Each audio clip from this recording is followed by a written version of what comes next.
Eu vou, então, fazer uma rápida apresentação da Carol, para quem não conhece, né? Então, na verdade, a Caroline Fernandes, ela fez graduação de Ciências Biológicas, né? Licenciatura e bacharelado na UERJ, fez mestrado em Morfologia da UERJ, doutorado em Biologia Humana Experimental também na UERJ, fez um período de sanduíche nos Estados Unidos. Ela é professora de Neurociências e Neurobiologia da UF de Friburgo, vice-coordenadora do curso de graduação de Biomedicina, professora permanente do Programa de Pós-Graduação de Ciências Cardiovasculares, e ela desenvolve atividades nas três pilares da universidade, assim, pesquisa de extensão, é líder de um grupo de pesquisa chamado NEMENUT, é isso? NEMENUT, Núcleo de Estudos em Metabolismo, Nutrição e Histopatologia, né? E tem atuado bastante, né? Estudado muito essa questão de ensino, as mais variadas formas, ela vai falar, né? Melhor do que eu. Então, assim, eu queria publicamente agradecer muitíssimo a Caroline e passo a palavra para você, tá bom? Super obrigada. Bom dia a todos. Eu que agradeço o convite. Eu conheço a Paula desde que eu entrei na UF, porque ela foi banca do meu concurso, né, aqui em Friburgo, querida. Muito feliz com isso. E a gente ficou muito feliz por estar aqui falando com vocês, né, porque na minha trajetória, eu vou falar um pouquinho, é uma trajetória meio solitária, né, porque eu já venho há um tempo estudando algumas coisas de educação, adoro usar tecnologia, em todas as formas, incluindo para ensinar. Mas é um trabalho meio solitário, porque eu não tenho outras pessoas para ficar trocando experiências, né? E a gente está num período em que estamos sendo forçados a estar nesse ambiente virtual, interagir por ele. Então, eu estou tendo muita oportunidade agora para conversar e para trocar, né? E por eu estar mais tempo fazendo isso também, passar um pouco da minha experiência. O que eu pensei para hoje, eu coloquei um tempo de 2 horas para dar bastante tempo para a gente conversar, tirar dúvida, porque eu sei que as dúvidas são gigantes. E eu sei também que tem professores em diferentes níveis, tem professores que têm a dificuldade mais básica que é entrar na sala, e tem professores que já estão fazendo alguns cursos, já têm uma certa noção, então também os mais experientes, né, a gente vai trocando e vai ajudando os mais novos. Então, a proposta, né, que eu coloquei para educação online e offline na pós-graduação, mas se aplica à graduação também, né, ferramentas e estratégias. Tem uns slides que eu vou apresentar para vocês, e aí, no final desses slides, eu vou abrir para a gente conversar, tirar algumas dúvidas, e aí depois a gente vai para dentro da sala de aula do Google, e aí nesse momento eu vou mostrar para vocês, né, como que entra, para quem ainda não entrou, e para quem não tem e-mail da UF, convidado externo, eu vou postar os links no chat. E eu sei, assim, que eu vou passar muita informação, e é bom até estar gravado, que depois vocês podem voltar em algum ponto do vídeo. Eu vou passar muita informação, porque eu sei que nesse momento não vai dar conta de entender como tudo funciona. Mas é, assim, um pool de possibilidades. E aí, o que vocês acharem que vale a pena ou não, depois vocês podem investigar um pouquinho melhor, né, essas ferramentas. Então, já para bagunçar um pouquinho, bagunçar um pouco o coreto, né? Quem ainda não entrou, se quiser, como que eu montei essa apresentação, né? Eu fiz essa apresentação, eu não fiz no Office, eu fiz dentro do apresentações do Google.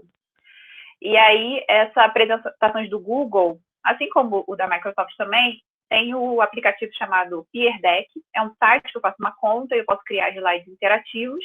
E aí o que eu fiz foi inserir alguns slides interativos dentro dessa apresentação aqui do Google. Então, quem quiser, é só digitar aí no celular, né, no navegador da internet, joinpd.com, e vai abrir uma caixinha onde você coloca esse código que está aqui em cima, LUBCE.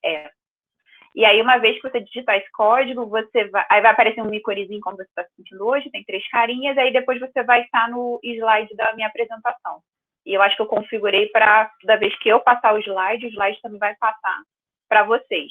Então, vocês podem assistir a minha apresentação de 2 formas. Ou ficar assistindo aqui dentro do Meet, o que eu estou compartilhando a tela, ou se quiser pode acompanhar só por dentro do Peer Deck, aí ali vocês vão fazendo colocando o código, vocês vão conseguir interagir com alguns slides, que é uma das possibilidades que eu vou mostrar para vocês, porque no que eu tenho visto, uma das preocupações com o professor muito é a questão da interação, né? No ambiente virtual, a gente perde interação. Outra opção de interação que eu coloquei, se vocês quiserem. Esse documento está dentro da sala de aula do Google também, mas como a gente ainda não chegou na sala, eu vou deixar aí no chat. Então, vocês podem entrar nesse documento. Esse documento ele vai ter 2 colunas, perguntas e respostas. Então, ao invés de vocês postarem no chat as dúvidas, se vocês quiserem, ao longo da minha apresentação, vocês podem, nesse documento, deixar ele aberto. Se tiver uma pergunta, digita na coluna da esquerda. Se alguém souber responder, já pode responder na coluna da direita.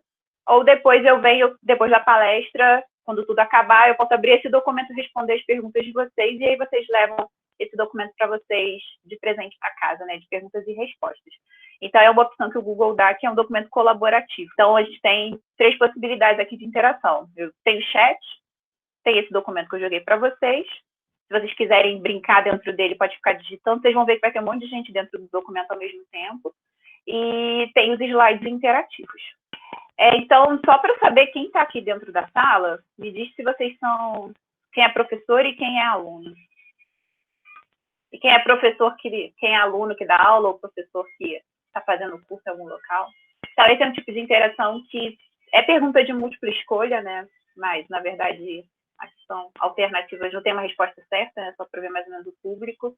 Esse é um slide interativo que eu inseri no meio da apresentação pelo Peer Deck. Então, acho que tem 31 conectados no slide e eu tenho 26 respostas. Não sei se vocês estão vendo aqui embaixo. 26 de 32 respostas. Tem 32 pessoas conectadas no slide. Nós somos, em maioria, professores. Quase todo mundo respondeu. E aí, aqui, como vocês estão vendo, tem a opção. Eu posso deixar só o meu slide ou eu posso mostrar as respostas. E, da mesma forma, eu posso travar a resposta. Se eu quero algo com determinado tempo, não quero mais que os alunos mandem resposta, o celular vai ficar... ou a tela, né, do computador vai ficar travado e não consegue mais interagir. Então, já conheço um pouquinho do meu público. Me apresentando, esses slides eu já mostrei em uma outra apresentação, mas só para dar uma contextualizada, a Paula falou um pouquinho. Então, minha formação para dar aula, né? Eu sou formada pela UERJ, fiz licenciatura, bacharelado, passei pela pós-graduação, fiz mestrado, doutorado, pós-doutorado, fui para o exterior, como a Paula comentou. Entrei na UF em 2011. E aí, a partir do momento que eu comecei a dar aula, eu fui percebendo que eu não tinha preparação para dar aula, né? Apesar de eu ter feito licenciatura, o curso de licenciatura, ele é focado no ensino básico, não no ensino universitário. E mesmo assim, eu não cheguei a atuar em colégio, né? Em nenhuma escola. Então, eu não tive essa vivência como professora. Minha vivência de professora foi dar aula, uma aula de 50 minutos para um professor meu, né, da pós-graduação. E conforme eu comecei a dar aula, eu fui dando aulas palestras, dando muito conteúdo, o livro todo para os alunos, e começou a me incomodar. E aí eu fui em busca de tentar fazer algo diferente.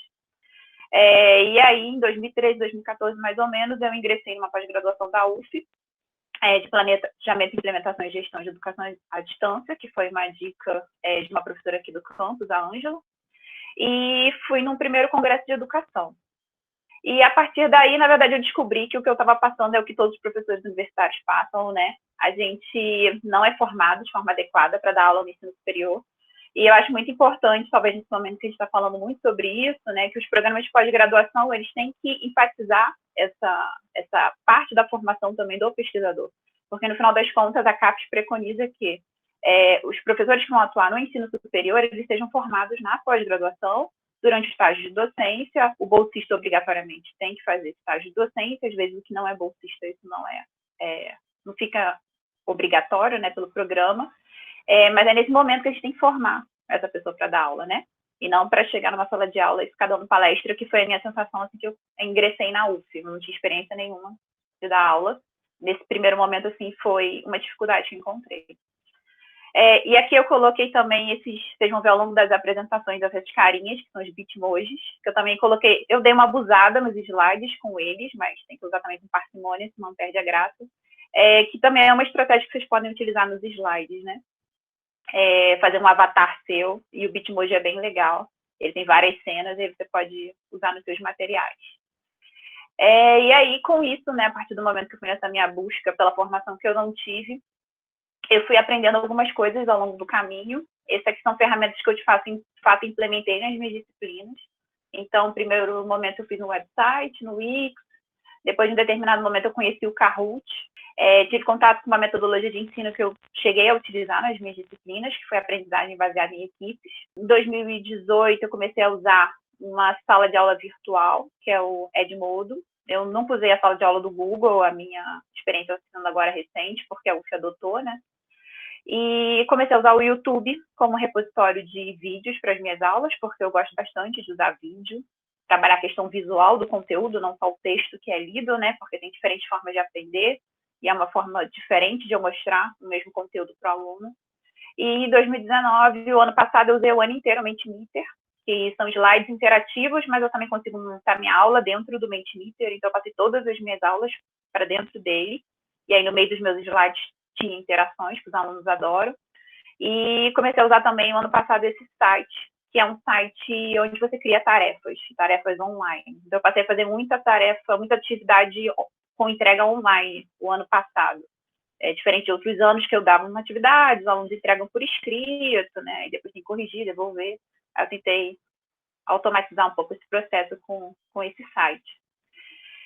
E aí, né, pensando nesses anos aí de experiências que eu fui tendo, eu coloquei essa outra mensagem, que não é de um dia para o outro, que a gente vai se apropriar da tecnologia, então não se desespere. A gente está numa situação totalmente atípica, que estamos sendo forçados, né, a nos adaptar a uma nova condição. Então, é muita informação, eu sei. Então, eu acho que tem que começar devagar, fazer o que a gente consegue dar conta, e com o tempo a gente vai, né, colocando mais ferramentas no nosso repertório, né. E aí, aqui eu coloquei um slide, que é o Quão Preocupado Eu Estou com Ensino Remoto. Para aqueles que não viram, chegaram a ver a minha apresentação, eu mantive, porque é uma outra forma de interação que eu acho legal. Então, vai aparecer uma barrinha para vocês, e aí vocês desloquem essa barrinha para a direita ou para a esquerda, se vocês estão tranquilos. Aí, como aluno, quanto professor, tanto faz. Estou tranquilo, um pouco preocupado, mas acho que vou dar conta, e se estou muito preocupado. Aqui é o slide da apresentação, e aí, se eu quero ver o que vocês estão fazendo, eu tenho que colocar em mostrar respostas. Essa aí é a barrinha de vocês que vocês estão movendo, e aí aparece em tempo real onde vocês estão posicionando.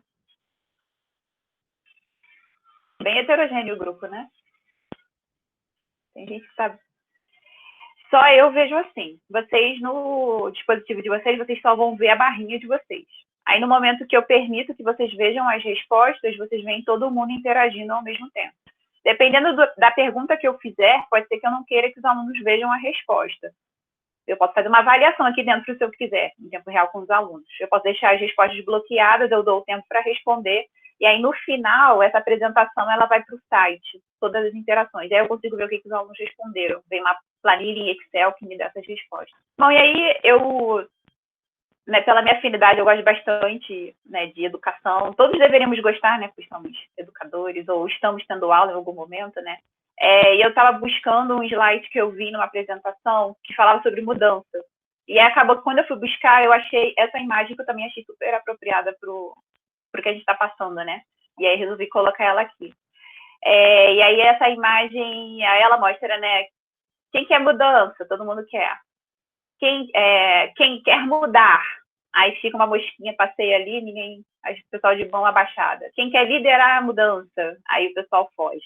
Então, eu acredito que, né, professores comprometidos com a educação, com certeza tem um incômodo interior, em alguns momentos, de situações de sala de aula, fora de aula, mas que, como a gente é muito sobrecarregado com pesquisa, extensão, reuniões de gestão, a gente não tem tempo, né? E a universidade, ela não valoriza o que a gente faz em sala de aula, né? A gente é avaliado pela produção, mas a parte mesmo de ensino, isso não conta, entre aspas, para nada, assim, na prática.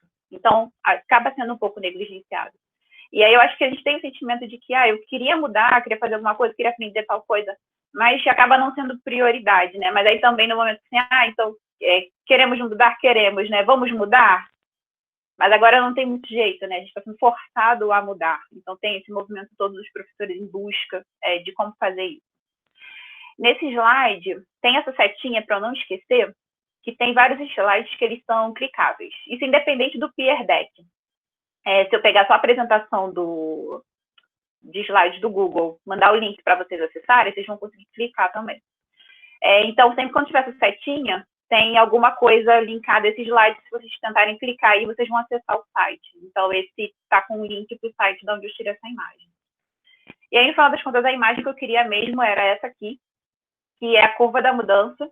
Eu vi numa apresentação, fui em busca, eu fiquei, entre aspas, um pouco decepcionada, porque eu achei que era alguém da administração, de empresas, né, que lidando com pessoas que tinha desenvolvido, mas, na verdade, foi uma psiquiatra há mais de 50 anos. Ela propôs essa teoria relacionada a como a pessoa lida com a morte, na verdade, mas tem sido muito utilizado em relação às corporações. Então, o que essa curva fala, né? A curva da mudança, que eu acho que é bem pelo que a gente está passando. Quando existe uma mudança muito grande, né, a gente experimenta diferentes emoções em relação a essa mudança.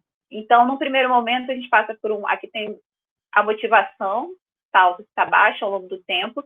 Então, a gente passa por um momento inicial de choque e negação. Então, como a gente já está um certo tempo em período de isolamento social, no caso da UF, a gente ia iniciar o semestre e não iniciou uma semana antes. A gente veio, 30 dias, suspensão do calendário, mas acho que ainda tinha aquela perspectiva de que a gente ia começar as aulas em algum momento e que era breve, que seria rápido. Então, aqui, negação no sentido de, não é comigo, daqui a pouco tudo volta ao normal. E aí passa um tempo, adia mais 30 dias, e aí a gente vai entrando na zona de frustração, vai diminuindo a motivação e a depressão, que é quando a gente perde a esperança, né, do que se vai fazer. E eu vi muito, eu acho que os professores têm diferentes momentos, né, dessa curva, mas eu vi uma fase muito do tipo, não vamos dar aula de jeito nenhum, pela internet, ensino remoto é um absurdo, etc. E agora eu já vejo alguns professores que estão nessa fase de experimentação. Acho que não vai ter muito jeito, então vamos ver como que isso funciona, e está numa fase de pesar os prós e os contras. Essa seria a nossa fase de experimentação. E aí a decisão e integração já é aquela fase de aceitação. Então a motivação já está mais alta, eu já estou entendendo melhor o que está funcionando, o que é aquilo, e eu consigo ver, né, uma luz no final do túnel.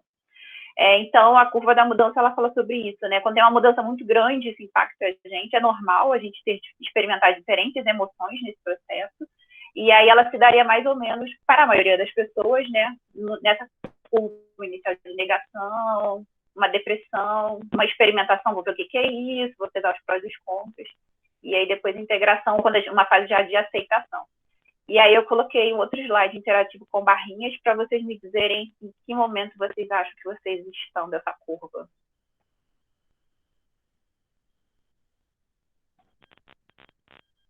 Que legal, estou feliz. Eu achei que ia ter o pessoal ainda muito aqui. Não estou só. Não estamos só, não. Bem bacana. Aqui é um slide que eu coloquei uma foto no fundo, e a barrinha que é a interação do Peer Deck, né? E é conforme a imagem que eu coloquei por baixo. E aí aqui é para vocês digitarem, é uma outra forma de interação, qual é a sua maior preocupação em relação ao ensino remoto. Então, conforme vocês digitam, já vai aparecer na tela as respostas. Nada. Utilizar as ferramentas. Os alunos possuem estrutura, didática. Vou colocar de uma outra forma de visualização. Então, aqui tem 2 formatos, eu posso ver os balões em linhas ou vários balõezinhos. Sobre carga de trabalho, dar conta de tanta tecnologia, como interagir, manter os alunos motivados, acesso às aulas. E uma coisa muito legal dessa interação é que ela é anônima. Então, a minha experiência de uso do Mentimeter, que também tem esse tipo de opção dentro da sala de aula, é que os alunos participam mais. Porque, às vezes, quando você faz uma pergunta para eles responderem, fica envergonhado, porque vai se expor em frente à sala, acha que a sua pergunta é boba. E aí, quando você coloca um slide que a resposta é anônima, assim, a participação é muito grande, muito grande.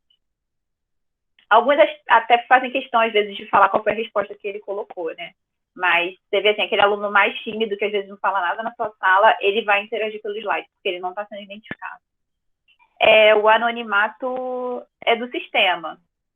como vocês fazem login para entrar, depois eu vou ver quem colocou. Mas eu acho que também tem uma opção que você pode, a pessoa se loga entra no slide sem dizer o e-mail, e aí fica anônimo mesmo. Aí depende do que você quer fazer em sala de aula, né? Para decidir se é anônimo ou não. Mas para a turma, ninguém está sendo exposto. Só eu, professor, posso ver depois se eu quiser. O acesso é uma questão que é uma preocupação grande, mas ao longo da apresentação eu vou mostrar para vocês que a gente não precisa estar conectado o tempo todo. E mesmo assim a gente consegue ter interação e dar aula. Então, eu tenho hábito, a Natália escreveu, eu tenho hábito de usar 2 telas, então isso me facilita bastante. Na verdade, eu estou lendo, eu estou com a apresentação no Meet, no meu laptop, e eu tenho uma segunda tela em cima, que é a que eu estou mostrando para vocês. Isso já é o que eu faço há um tempo, porque ter 2 telas facilita bastante a minha vida. A nossa primeira reação no ensino presencial, eu dou aula, né? Falo para os meus alunos, faço conteúdo, e aí no ensino remoto emergencial, o que eu vou fazer? Vou apresentar meus slides pela internet, né? É a primeira coisa que o professor pensa. Mas isso aqui, na verdade, é a última coisa que a gente deve fazer. Então, esse formato que a gente está tendo aqui, né? Eu estou apresentando para vocês, depois eu vou mostrar alguma interação. Assim, o legal seria, de repente, vamos dizer assim, assistam um vídeo meu, e aí depois a gente se reúne só para discutir e falar das possibilidades, tirar dúvidas. Não eu ficar fazendo explanações pela internet sobre um determinado conteúdo. Esse seria o ideal, né, para esse formato de ensino. Mas isso aqui é a primeira coisa que vem à cabeça do professor, né? Vou apresentar meus slides pela internet. E aí eu fiz questão de manter esse slide, porque quando eu recebo o convite, agora nesse período, né? Você poderia nos ajudar a dar uma palestra sobre EAD, no título do e-mail. E assim, não é EAD. A gente tem modalidades de ensino, né? O curso, quando ele é cadastrado no MEC, você diz se ele vai ser presencial ou se ele é um curso à distância. E aí o curso presencial tem umas regras e o à distância tem outras regras para eles funcionarem.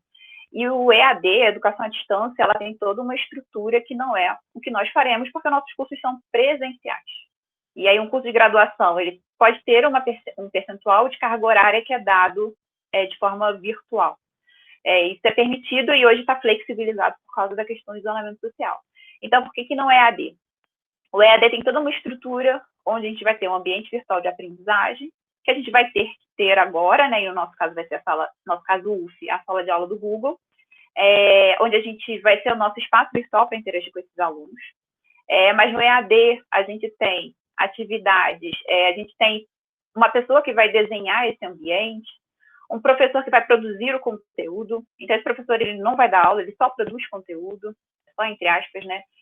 Uma pessoa que vai pensar quais são os recursos educacionais que vão ser utilizados naquele curso, se serão vídeos, textos, vão ter atividades síncronas e assíncronas, ou seja, alguns momentos daquele curso onde o aluno tem que estar ao mesmo tempo com o professor, outros que ele vai trabalhar sem o professor. Você tem momentos online e presencial, então, além da interação no ambiente virtual de aprendizagem, em algum momento, esse aluno ele vai ter um ponto de referência, que é os polos, né, daquele curso, onde ele vai lá e também vai ter algum momento, no momento que ele vai lá, vai ter um tutor que vai auxiliar ele. Então, acaba que na EAD, o professor, né, ele recebe mais essa nomenclatura de tutor, que é a pessoa que vai estar moderando e auxiliando ali o aprendizado. Então, é uma outra configuração de ensino que não é o que nós estamos fazendo. Na verdade, o que a gente está fazendo, vai ter que fazer, né, é algo que não existe. E aí, por isso, gera tanta ansiedade, né, sobre como fazer.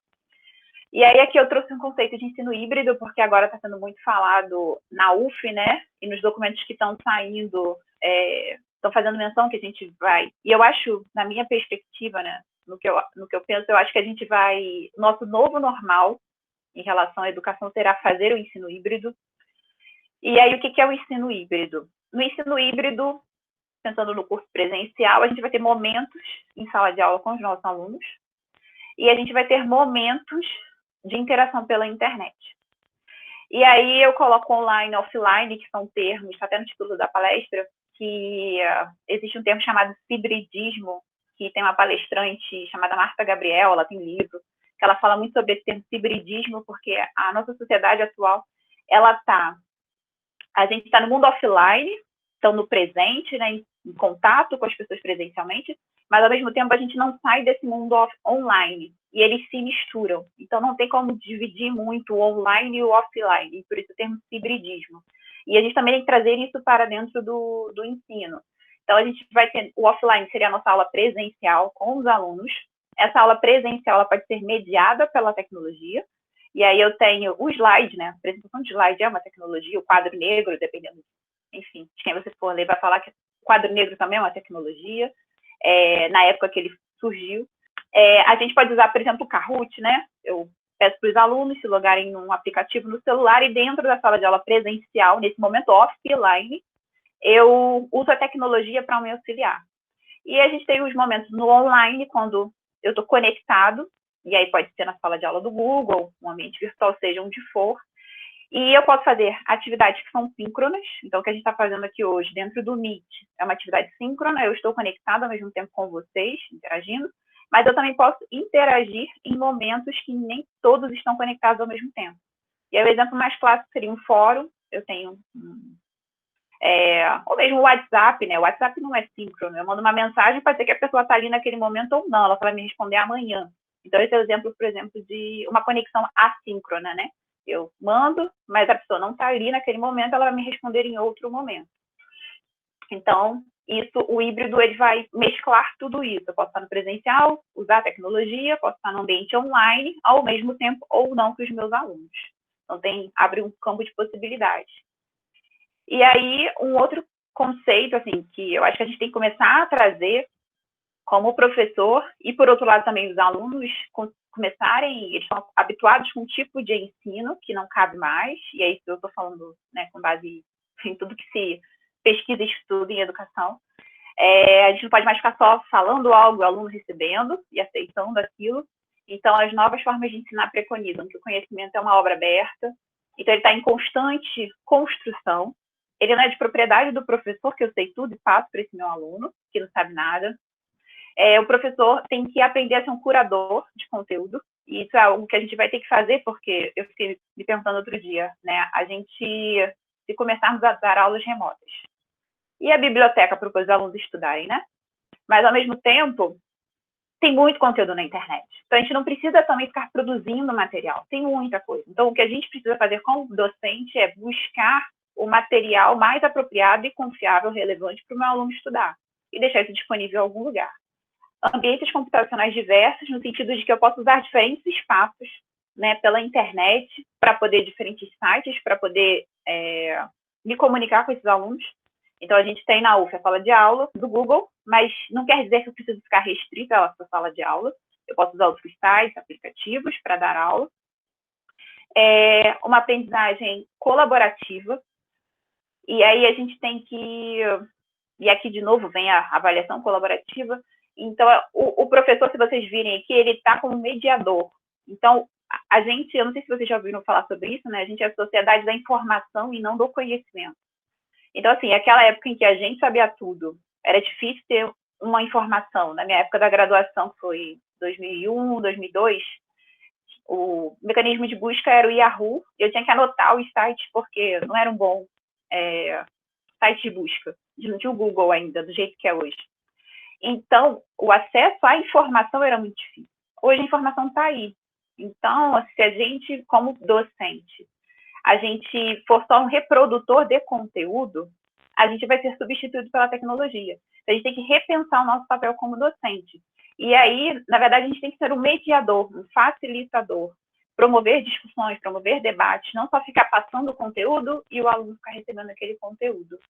Estimular questões mais autorais, que os alunos produzam coisas, conversação, interatividade, e repensar também a forma como a gente avalia esses alunos, que eu vou falar um pouquinho mais para frente.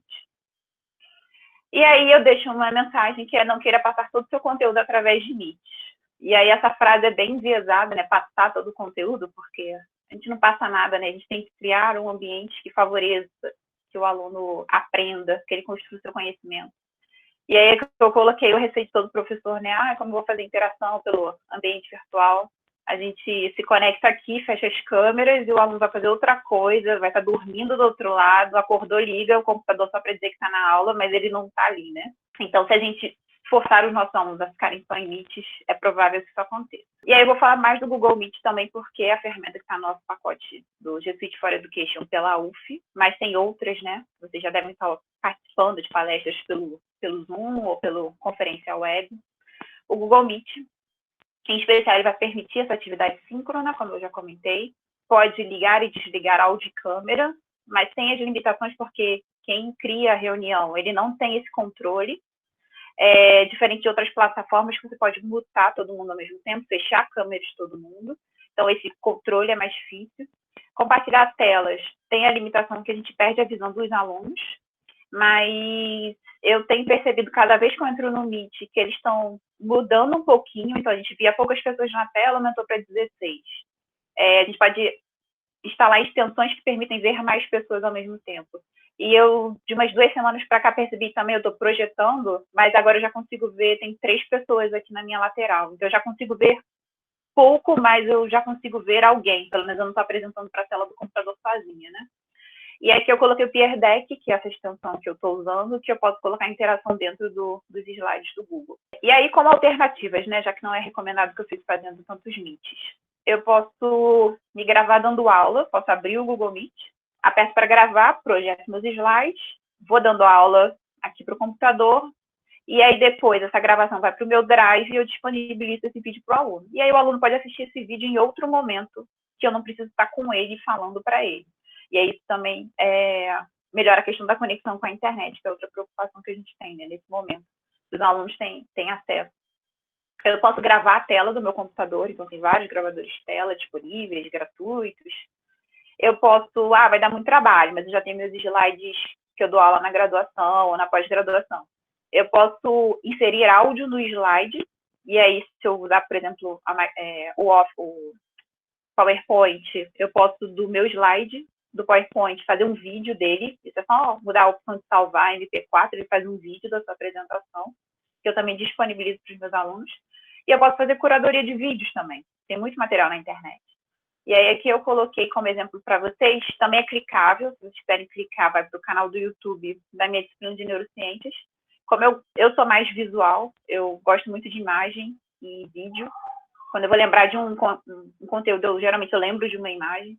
E aí, como eu passo muito vídeo, ficou meio confuso onde esses vídeos estavam. Aí um dia eu tive um insight, vou fazer uma playlist no YouTube, né? Fica mais fácil. Então eu fiz um canal e aí, conforme eu preciso dos vídeos, vou dar uma determinada aula. Eu pego um link, mando para os alunos e eles assistem. E se eles quiserem, tiverem interesse, eles podem entrar aqui e explorar todos os vídeos que eu já deixei. Então, é meio que uma curadoria de vídeos que eu fiz para a minha disciplina.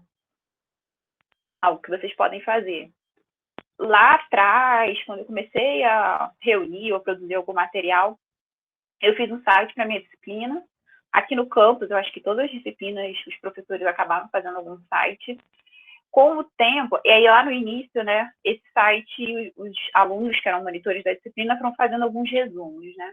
Aí aqui tem alguns exemplos de coisas que tem lá. Então, tem uma página que é só de resumos, só para dar minimamente uma norteada no estudo, não que fosse para substituir o livro. Com o tempo, o site ele foi ficando meio abandonado, entre aspas, né, assim, na questão de colocar mais material, porque eu fui vendo que foi surgindo outras formas da gente buscar conteúdo. Mas agora, no momento que a gente está, eu acho que talvez o site pode ser uma possibilidade onde a gente cria uma página onde a gente pode colocar material ali dentro. Então, eu posso fazer a minha curadoria dentro de um site. Eu coloco um artigo, um site que tem um conteúdo que é um conteúdo confiável. Então, acho que hoje, voltando agora, acho que provavelmente eu vou mexer mais no site da disciplina. Os meus monitores produziram várias coisas que eu não dei conta, porque, né, a gente faz 300.000 coisas, eu não dei conta de revisar e colocar aqui no site. Mas eu deixei aqui como um exemplo de coisas que vocês podem fazer pensando em recursos para os seus alunos. Não precisa criar, como era esse caso. Eu acho que tem muita coisa pela internet. A questão é só a gente tirar um tempo para buscar e reunir esse conteúdo. Pode deixar na sala de aula do Google, mas só que as turmas vão mudando, né? Então, se você tem um ponto fixo, você só manda os alunos para esse site e está tudo ali, né? Mas, de qualquer forma, assim, eu estou mostrando opções. E aí cada um vê a sua realidade. Mas na sala de aula do Google eu poderia fazer isso também. E aqui é uma outra página que tem um capítulo para quando a gente fez a aprendizagem baseada em equipe, os alunos tinham que estudar antes da aula. E aí foi um capítulo produzido pela Lin, que era na época, né, aluna da fonoaudiologia, e a Thaís da biomedicina, que fez os desenhos. Bom, então, como que eu vou planejar essa minha aula, né? Já que eu não posso nem dar aula, né? Do jeito que a gente está acostumado. Então, as coisas que a gente tem que prestar atenção em relação ao tempo. O tempo é diferente. Geralmente, a gente pensa muito em semanas. Então, uma tarefa que vai ser executada ao longo de uma semana, porque a gente vai dar coisas que vão ser feitas de forma assíncrona, tanto de estar com o meu aluno. Tem que pensar nesse conteúdo, que eu vou ter que disponibilizar o conteúdo que o aluno vai precisar se embasar para estudar. Eu não preciso estar com ele no Meet falando aquele conteúdo. Tem que ser um ambiente de interação. Eu não posso deixar meu aluno sozinho, abandonado no espaço virtual. E eu tenho que pensar como que eu vou fazer a avaliação e dar o feedback, ou seja, ele fez uma atividade, eu não posso simplesmente só receber aquilo e dar uma nota. Eu tenho que dar um retorno para ele que ele consiga, com esse feedback, saber o porquê ele errou e aí melhorar e buscar sanar aquela dificuldade que ele teve. E aí eu trouxe, então, para vocês um exemplo de uma disciplina que eu estou dando nesse momento, como ela foi planejada, Modelos Experimentais de Doenças Cardiometabólicas. É uma disciplina que eu dou com a professora Gabriele e com a professora Renata, que são da nutrição. É uma disciplina que ela já era híbrida, porque como eu sou de Friburgo, né, no início eu comecei a oferecer a disciplina, eu tinha que ficar no Rio, na minha sogra, né, mas ia para Niterói para dar as aulas. Aí, com o tempo, elas entraram e começaram a ajudar. Aí, a gente dividiu alguns momentos e eu fiquei mais no online e elas mais no offline. Então, já era uma disciplina híbrida. E agora a gente ofereceu de novo, ela foi totalmente uma disciplina virtual. Então, como que a gente organizou ela de forma virtual? O objetivo é discutir os modelos animais, mas com foco nas doenças cardiometabólicas. É uma disciplina que a gente preza muito pela debate e discussão. Num primeiro momento, o Edmodo é a minha sala de aula virtual, então são os momentos online, quer dizer, na verdade tudo aqui é online, né? Mas vamos dizer, os momentos que vão ser assíncronos, que a gente não precisa estar logado ao mesmo tempo, e o Google Meet são os momentos que a gente, de fato, vai se conectar pela internet para conversar. Então, no primeiro momento, a gente fez uma apresentação da disciplina, porque seria um formato totalmente diferente do que os alunos estão acostumados, então a gente se conectou pelo Meet, conversou, tirou todas as dúvidas. Aqui ela está organizada por semanas. Então, essa primeira semana teve um fórum que foi só para ver se os alunos iam conseguir entrar no ambiente, mandar uma mensagem e anexar uma foto. Só para minimamente saber se eles estão conseguindo usar. A partir do momento que quem não conseguiu, a gente foi dando uma ajuda. Então, todo mundo chegou no ponto em que todos os alunos entraram, conseguiram interagir. Então, a partir daí, a gente continua. Aí eu consigo começar, de fato, a minha disciplina. E aí, depois, vocês podem ver, a gente tem aqui até o dia 9, 6, foram só atividades pelo Edmodo. Então, a gente fez um primeiro fórum que durou uma semana para discutir a questão dos animais na pesquisa. A gente, na semana seguinte, foi uma semana que foi só de atividade, então a gente mandou um comando lá de uma atividade e eles devolveram, tiveram uma semana. E aí, por exemplo, a gente tem uma atividade que vai acontecer terça-feira que vem, que é o júri simulado. Aqui atrasou uma semana, a gente teve uma intercorrência de datas das professoras, na verdade isso aqui está durando 3 semanas. O júri simulado é uma atividade onde a gente simulou uma questão, ser a favor ou contra a experimentação animal, dividiu os alunos em grupos, mas a gente deu 2 semanas para que eles buscassem material, se encontrassem com os seus grupos, para que eles montem a sua argumentação, e aí sim a gente vai se encontrar no Meet para poder fazer o debate, né? E aí, após isso, a gente vai ter mais uma discussão sobre modelos animais, só pela plataforma. Aí eles vão ter 2 semanas também para se preparar para um seminário, que a gente ainda está vendo como que vai fazer, se vai ser exatamente como é no presencial. E aí depois eles vão ter uma atividade final. Colocando como exemplos, essa é a cara dessa plataforma que eu uso, o Edmodo. Então ele tem uma configuração um pouquinho diferente da sala de aula do Google, que vocês vão ver depois. Aqui é nessa aba à esquerda, são os espaços que a gente foi criando dentro dela, então já tem todas as semanas aqui programadas, tem um espaço para dúvidas, se eles tiverem, eles focam para mandar aqui, espaço para troca, se eles quiserem mandar algum conteúdo legal que eles acharam, para compartilhar. E aí tinha o fórum de apresentação, o segundo fórum. Os fóruns são momentos que a gente vai conversar por mensagem dentro do site. Tarefas são envios, então eles vão anexar alguma coisa, responder alguma coisa e mandar, a gente vai corrigir, vai dar o feedback. E é que o júri, esse site, ele permite, tem uma sala principal para todo mundo, e aqui tem 3 mini grupos que são só os alunos de cada tarefa, né, que a gente pode mandar mensagem separada. E aqui é o layout, ele parece muito com uma rede social, aqui o layout principal é o feed de boas-vindas, que é sempre bom dar umas boas-vindas para os seus alunos, né? Você pode fazer um videozinho também, colocar ali, dando boas-vindas. E aí aqui eu vou mostrar para vocês um exemplo de um fórum. Então, nesse fórum era de apresentação. É um fórum que a gente fez mais para ver se eles iam conseguir entrar na plataforma e anexar documentos. Então, para motivar isso, a gente colocou o dia que iniciava e terminava esse fórum, o que eles tinham que fazer naquela semana, que era dizer se trabalhou ou não com animal, porque na pós de cardio, às vezes, tem médicos, fisioterapeutas, pessoas que fazem trabalho com humanos, e não tem a mínima noção do que é trabalhar com animal, falar de forma sucinta o que é a pesquisa e enviar uma imagem. Então, se ele conseguiu fazer isso aqui, ele vai dar conta de acompanhar a disciplina. E esse era só um fórum de apresentação. Esse aqui é um print de uma mensagem que foi postada e os comentários que vieram depois, e tem vários. E aí, para vocês verem como é a mediação desse fórum. Então, teve um aluno que primeiro falou, eu trabalho com animal desde 2016, rato zoísta, falou da sua pesquisa, e a imagem que representava o trabalho dela, que é uma mulher com um bebê, que ela trabalha com programação fetal. E aí eu vim como professora e respondi, lendo seu texto, fiquei pensando, qual será o impacto do estresse mental sobre o desenvolvimento do bebê em tempos de isolamento social devido ao Covid-19 em humanos. Não chegaremos a debater sobre modelos que não sejam de doenças cardiometabólicas, mas fiquei pensando como seria estudar os aspectos psicológicos em modelos animais. Difícil, né? Existem protocolos padronizados para ver estresse, depressão, mas quando o estresse é social, como que a gente criaria um modelo desse? Aí vem outro aluno, nossa, muito boa colocação. E aí se põe mais perguntas.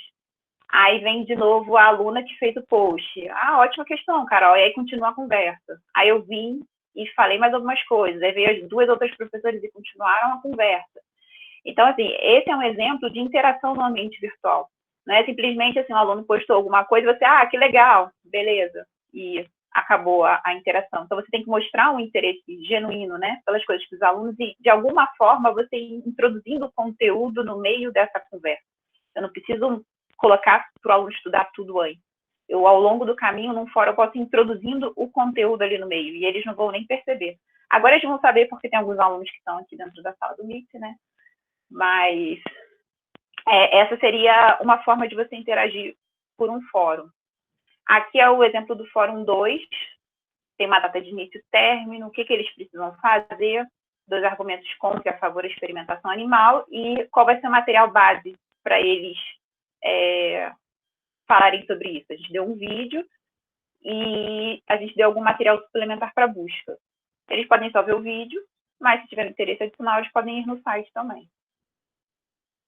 E aí, o que eu quero pontuar é que o aluno, no ambiente virtual, ele tem que ter bastante clareza do que ele tem que fazer, qual é o prazo, como fazer.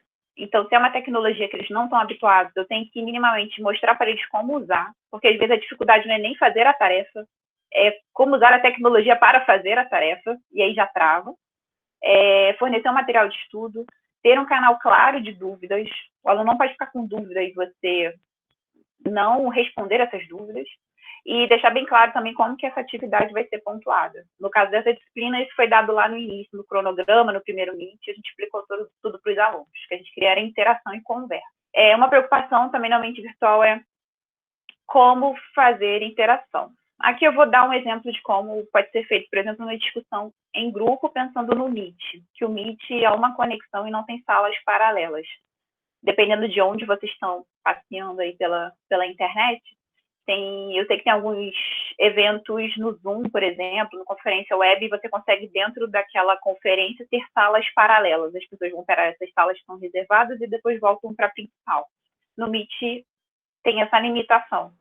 Mas aí, para ultrapassar essa limitação, a gente pode fazer vários Meets para esses grupos. Então, eu vou fazer uma atividade que eu quero que os pequenos grupos façam uma discussão, e aí depois voltem depois a gente discute no grupão. Eu posso planejar várias salas do Meet, e aí os alunos eu começo na principal, os alunos vão para essas salas, eu posso passear por essas salas para ver o que está acontecendo, E aí, depois de um outro momento, todo mundo volta para a sala principal e a gente pode fazer uma discussão final com todo mundo. Esse júri simulado que eu comentei, eu já fiz muito na graduação. Vai ser a primeira vez que eu vou experimentar no ambiente online, depois eu posso falar para vocês o que aconteceu. Ele vai acontecer na terça-feira, por isso está aqui 23 de junho. E aí, para facilitar passear por essas salas, o que eu fiz? Eu usei o Desenhos do Google, eu fiz essa imagem. Se vocês clicarem na imagem, vai aparecer a imagem de novo. E cada local tem um Meet. Eu coloquei o link de um Meet. Então, ao longo do debate, quando for um momento que os grupos precisam conversar separados, que ninguém possa ouvir para depois voltar no grupão e a gente continuar o debate, eles podem acessar direto pelo desenho o Meet deles. A gente consegue entrar em vários Meets, que até no início a Natália abriu, a gente estava conversando aqui, né, pelo microfone. Eu posso deixar várias abas abertas de Meets. No caso das professoras, a gente vai ter que estar conectado em 4, a gente silencia o microfone de todos. Então, enquanto as conversas paralelas estão acontecendo, eu posso só abrir o microfone e ouvir o que os alunos estão falando, fecho, abro outro microfone, escuto o que os alunos estão falando, fecho. Então, eu passeio em todas as salas. E aí, depois eu aviso, gente, deu a hora, volta para a sala principal. E aí, os alunos retornam e a gente continua. Mas, na prática, depois eu falo para vocês o que aconteceu dessa terça-feira. Como são poucos alunos, a turma tem 8 alunos, eu acho que vai funcionar. Só que tem um link para um Meet, que é uma sala principal, o júri tem um link, a defesa tem um link aqui, e a acusação tem outro link nesse desenho. As juízas não. Então, é uma possibilidade, né? Então, vamos usar o Meet para discussões e debates, né? Deixa um outro recadinho aqui, já que a gente não vai usar ele para passar conteúdo, vamos usar para atividades mais produtivas. E aí, coisas que a gente não pode esquecer nesse momento de ensino mediado pela internet, né, ensino online, é que a gente tem que ter muita clareza de qual é o objetivo da minha disciplina, né, o objetivo educacional. Então, cognitivamente, o que eu quero que aquele aluno desenvolva na minha disciplina? Eu quero só que ele lembre, né, isso é muito básico, é memorizar, decorar.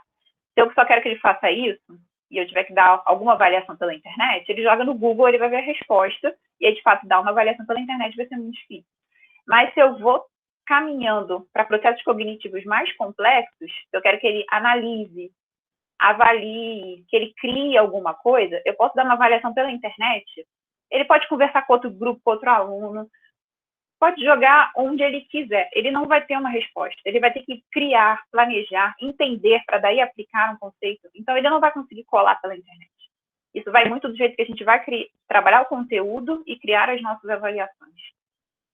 E aí, na questão da avaliação, a gente tem avaliações para acompanhar o processo, que a gente chama de avaliação formativa, e a avaliação somativa, que vai fazer a avaliação solo no final. E aí, uma vez eu escutei uma explicação que eu achei bem apropriada sobre a diferença entre formativa e somativa, onde a formativa, a gente está em casa fazendo uma comida, e aí eu posso dar uma provada, tá com pouco sal, coloco um pouquinho mais de sal, acho que o tempero não está muito bom, jogo mais um temperinho, não está muito cozido, deixo um pouquinho mais de tempo. Então, ao longo do processo, eu vou fazendo pequenas avaliações para corrigir. Então, eu percebi que algo não está, no caso, um conceito, né, não foi bem entendido pela turma, então eu volto naquele conteúdo, dou um outro material para ver se eles vão conseguir entender. E a partir daí eu vou caminhando com o que eu quero trabalhar. Agora, a somativa, que é o que a gente está acostumado, a gente só avalia se o aluno aprendeu lá no final. E aí chegou lá no final, aprendeu, não aprendeu? Já era. Eu servi o meu prato, né, que é o exemplo aqui. Depois que eu servi a sopa, o macarrão, já era. Se tiver pouco sal, não tem mais o que fazer. E aí acabou aquela disciplina e o aluno vai sair sem saber nada. Então, a gente também tem que introduzir essa avaliação continuada ao longo do processo, para a gente conseguir ir corrigindo os déficits de aprendizagem que vão acontecendo. E aí, aqui está, também se vocês clicarem, vão para o site. A apresentação também, depois eu vou disponibilizar, e vocês podem clicar com calma em todas essas referências que eu fui colocando. Então, o tempo que você faz essas avaliações é diferente, o objetivo delas é diferente, o resultado. Então, a formativa ela vai acontecer durante todo o processo de aprendizagem. A somativa é só lá no final, que eu vou ver se aprendeu mesmo ou não, o que eu tentei trabalhar do conteúdo. Monitorar a aprendizagem na formativa, eu vou só avaliar lá no final, é o objetivo. Eu tenho que fornecer feedback ao longo do processo da formativa para o aluno. Aqui na somativa, eu só vou dar um resultado, um score, tirou nota X, Y, Z. Ela acontece com mais frequência formativa, a formativa, a somativa não, era mais pontual. E aí eu tenho diferentes possibilidades de trabalhar a questão da avaliação formativa. Numa conversa com um aluno informal, eu sei se ele sabe ou não. Não necessariamente eu preciso dar uma nota também para isso. Eu posso só fazer pontos de checagem para ver se o aluno está entendendo ou não. E aí, quando a gente fala de recursos e metodologias, essa imagem foi a que eu achei mais próxima, representação de um buraco negro, existem milhares de possibilidades, e eu acho que também, às vezes, o professor perdido, né, que não está acostumado, o que eu vou usar. Então, comece testando uma coisa ou outra, serviu ou não serviu, você muda para outra, que serviu, você continua usando. Eu vou usar vídeos, artigos, sites, notícias, documentos interativos, mapa mental, conceitual, e a gente vai no buraco negro, entre aspas, das metodologias ativas, que tem diversas, mas nem todas funcionam para todos os casos também. E aí, mas acho que o principal que a gente tem que ter em mente é que a pedagogia deve conduzir a tecnologia e não o contrário. Então, por exemplo, eu coloquei o Peer Deck dentro desses slides para promover a interação. É muito legal, provavelmente os professores depois vão querer entrar, saber como que mexe e tal, mas às vezes a gente não tem afinidade pelaquela tecnologia, né? Não deu certo, não sei nem montar o slide, então assim, tem outras opções, busque outras opções. Às vezes a gente não precisa usar, porque acham muito legal, não necessariamente a gente precisa usar aquilo, né? A gente tem que também usar aquilo que a gente consegue usar, vamos dizer assim. E aí, essa fala é do Alan, não sei pronunciar o sobrenome, não vou tentar, que ele fala da roda da pedagogia. Então, se vocês clicarem, vai para um site onde tem uma roda cheia de aplicativos para desenvolver as diferentes competências da taxonomia de Bloom. E aí vocês vão ver, assim, tem uma infinidade que a gente não tem uma vida para testar todas essas possibilidades. Então, não adianta também, né, a gente querer... começar de pouquinho. Eu vou falar focado agora no G Suite for Education, que na UF é o que a gente tem disponível. E o que esse pacote tem? A gente tem o e-mail, que a gente já está acostumado a usar, tem o Drive, que é a nuvem, tem a agenda, que acredito que agora vocês talvez estejam usando mais, porque se agenda os meets pela agenda, né? Tem os grupos, que a gente pode usar também, e tem os documentos. O Meet, que é o que a gente está usando aqui também. Então, tem todas essas ferramentas que estão disponíveis e elas se integram, né? A gente não precisa estar logado em uma, automaticamente tudo já se loga sozinho. E aí é que eu coloquei essa imagem para eu saber, em relação aos documentos do Google, o que vocês conhecem. Então, vai ter umas bandeirinhas, não tem 6 no total, tem 4. Eu acho que é verde e amarela, se eu não me engano. A vermelha é para que você... Vai ter um botão embaixo escrito Question, se eu não me engano. Aí você clica e vai ver as bandeirinhas. Eu não sei se elas já vão aparecer direto. Deixa eu abrir aqui. Então, o que vocês não conhecem mesmo, vocês colocam a bandeirinha vermelha, e o que vocês conhecem, vocês colocam a bandeirinha verde. Alguns documentos, como a gente já... Acho que no geral, né, as pessoas usam o Office, eles são mais intuitivos. Então, a gente tem documentos que seriam paralelo ao Word, a gente tem as planilhas para dados, tem apresentações para os slides, que é onde eu montei essa apresentação. Tem o desenhos, que eu posso colocar formas, que é onde eu fiz a imagem do júri. Os formulários, que eu acho que já está bem comum, porque quando você vai fazer uma enquete, inscrição para algum evento, eu vejo que os professores mandam pelo formulário do Google. E aí a sala de aula do Google usa muitos formulários como uma estratégia para fazer avaliação. E o Jamboard, que eu acredito que ainda vieram 2 bandeirinhas aqui, mas acho que talvez seja o mais desconhecido. Quer dizer, os 2, né? Desenhos e Jamboard. O Jamboard é uma tela que você pode projetar. E se eu não me engano, que eu ainda não explorei, muitos alunos também podem se conectar com a tela e escrever. É uma tela, e aí você pode escrever nela, projeta e escreve nela, os alunos veem em tempo real a sua tela. É uma tela para desenhar. O desenhos é para montar desenhos. O Jamboard você pode desenhar o desenho. Não sei se ficou uma boa explicação. Bom, passando um pouquinho, então, onde que eu vou achar tudo isso, né? Na página principal do Google vai ter esse ícone aqui em cima, que clicando vai aparecer um monte de opção. Se você estiver aqui logado na conta do IDUF, quando você clicar em teoria, você já vai entrar pela sua conta. Mas isso está para qualquer pessoa que tenha Gmail, a maior parte dessas ferramentas estão disponíveis também. Na verdade, acho que todas, na verdade. Então, você vai achar elas aqui.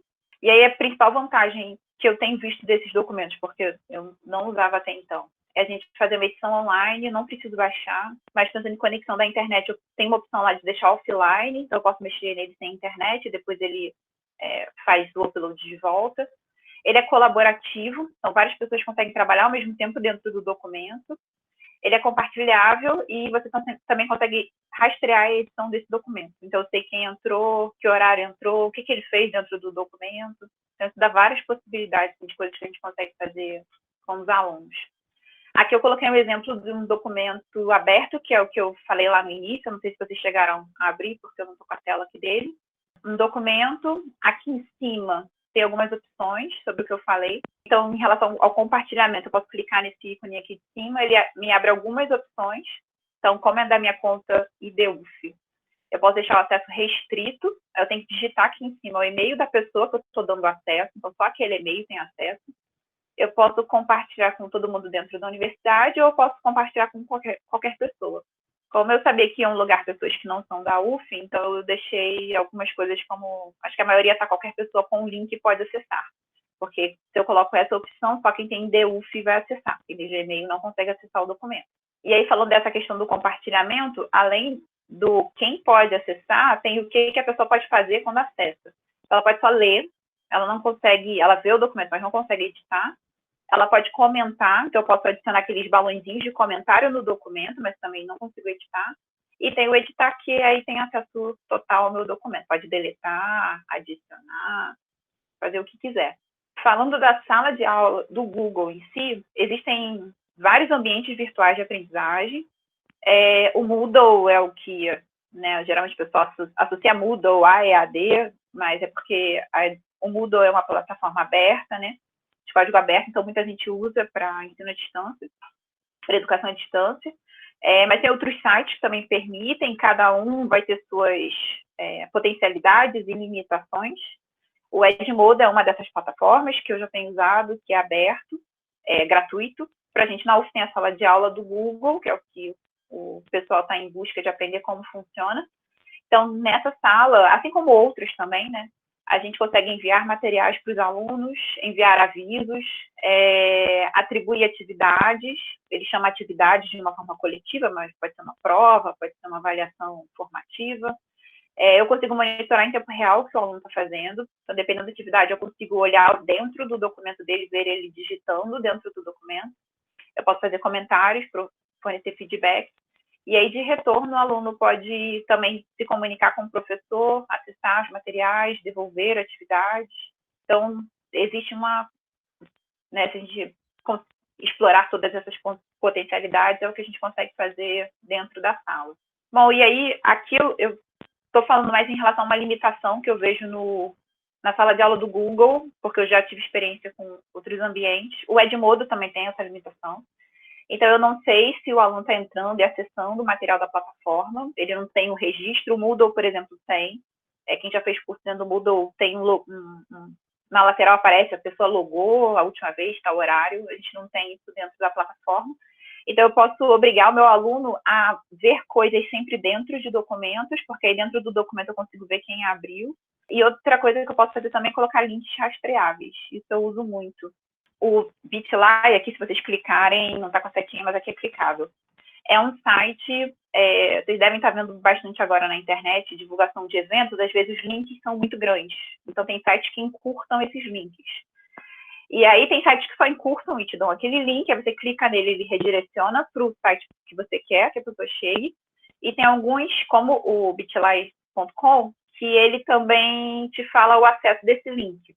Então, assim, eu não sei quem acessou, mas pelo menos eu sei se os alunos estão clicando naquele link. Então, essa página é um exemplo da minha disciplina de neurociências, e aí que são coisas que eu postei no ambiente virtual de aprendizagem, que eu estava monitorando se os alunos estavam acessando ou não.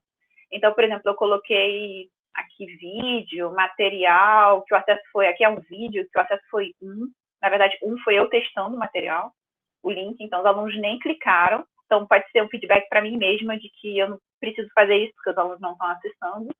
Mas se eu for ver esse aqui, o WebQuest, e esse outro foi uma atividade que eu passei.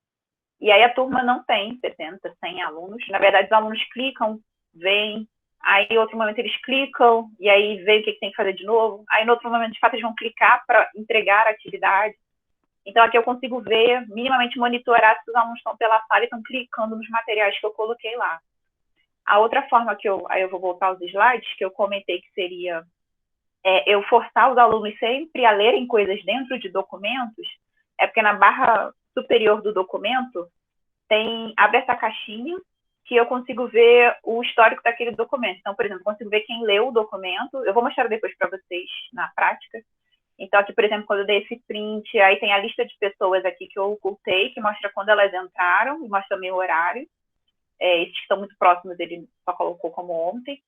E na tendência de visualização, eu consigo ver, por exemplo, quando eu liberei, aqui eu estava fazendo o documento, eu liberei, teve um acesso grande, e aí esse acesso foi caindo ao longo do tempo.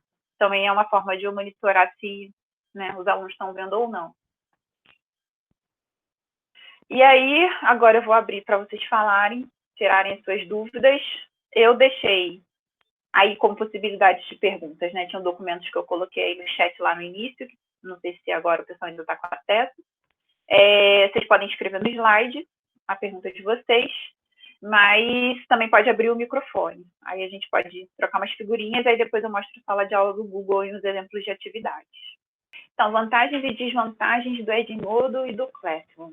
Como eu estou acostumada com o Edmodo, quando eu entrei na sala de aula do Google pela primeira vez, aquela sala pelada, eu fiquei assim, não quero usar essa sala, gosto muito mais do Edmodo. Uma vantagem do Edmodo é que ele tem uma interface muito parecida com uma rede social. E no aplicativo também. Ele tem as duas versões, como a sala de aula do Google. Então, eu acho que para os alunos é um ambiente mais simpático. A sala de aula do Google, eu achei, inicialmente, ela muito pelada, mas depois que eu comecei a usar, que eu fui aprendendo sobre esses documentos compartilháveis, como mandar atividade, receber essa atividade, dar nota, tudo do Google você pode adicionar extensões, ele se comunica com muita coisa, então, assim, a sala de aula acaba tendo uma potencialidade muito grande. É igual o Meet, né? Ele tem algumas limitações, mas se você adicionar umas extensões, ele se torna um pouco mais funcional. O Grid View, fazer lista de presença dentro do Meet. O link do Meet é o desenho. Qual foi o processo de criação? Eu fiz o desenho. Na minha agenda, eu criei 4 eventos no mesmo horário. Cada evento tem um nome, né? Sala do júri, sala da acusação, sala da defesa. E aí, quando você está montando o desenho, qualquer coisa do Google, documentos, PowerPoint, etc., quando você clica em cima, já te dá uma opção na barra de cima de você adicionar um link. Aí eu coloquei esse link. Só que uma questão que aí já é vendo vídeo no YouTube, que aí é um pulo do gato, né? Quando eu compartilho o link, eu tenho que editar o final do link de compartilhamento para preview. E aí, na verdade, vocês abriram, mas não abriram dentro do desenho. Ele só mostra a imagem que fica clicável. Se for no compartilhamento habitual, vocês vão para dentro do aplicativo Desenhos do Google e vão ver lá dentro. Aí é só um pulinho do gato. Trabalhar somente em grupos grandes é mais difícil. Depende muito da proposta, assim. Pode ser, às vezes, um trabalho em grupo que o grupo vai fazer uma entrega de um documento só. E aí todos têm acesso àquele mesmo documento e podem editar eles juntos para construir alguma coisa, né? Aí depende muito da proposta que você quer fazer. Na verdade, eu não vejo muita dificuldade em nada. Mas é porque eu já estou muito acostumada a fazer isso, né? Nesse primeiro momento vai dar muito trabalho. Até por quem não está acostumado com esse ambiente, não saber nem como criar esses materiais ou buscar esses materiais para os alunos. Vai dar trabalho, com certeza. Mas uma vez que passar desse período inicial de organização, depois é só reutilizar material, ver uma outra referência. Aí a vida é muito... atualizar, né? Exato, atualizar um conteúdo, se você resolveu disponibilizar no documento algum texto, mas nesse primeiro momento vai dar trabalho. Por isso que eu falo, a gente tem que fazer uma coisa, curadoria do que já existe, buscar o que já tem, não preciso criar, provavelmente não vou precisar criar tudo. E outra questão, que aí é o desapego do professor, a gente tem que deixar de ser conteudista. Então, assim, não é esperar que eu vou passar, eu tenho que trabalhar muito bem os assuntos principais, porque a informação, como eu falei, a gente é a sociedade da informação. A gente tem que se tornar a sociedade do conhecimento. A informação está na internet. Então, eu não preciso ficar querendo que o aluno saiba aquele conteúdo todo, porque na dúvida, ele vai buscar a internet. O aluno da pós que tem dificuldade de ler um artigo, ele joga o artigo no Google Tradutor, e ele se vira para ler no Google Tradutor. Então, faz sentido hoje em dia, sei lá, fazer uma prova de proficiência de inglês? Talvez não faça mais tanto sentido. Agora, se ele vai para fora, vai para outro país, aí faz sentido fazer uma prova de proficiência de inglês, porque ele não vai conseguir se virar nesse país. Então, acho que tem muitas coisas do que a gente faz há muito tempo que a gente tem que começar a reavaliar se de fato é necessário, né? E isso vai pelo conteúdo. Aqui, se vocês reparem, do lado da minha tela tem um microfone. É uma extensão do Google Chrome, que se eu clicar nele, eu posso gravar um áudio, ele gera um link, e esse link eu posso colar no chat. Então, ele pode, por exemplo, gravar um áudio no próprio celular, gravar um áudio e mandar esse arquivo pela sala como uma resposta. Pode ser uma outra forma de entregar um conteúdo.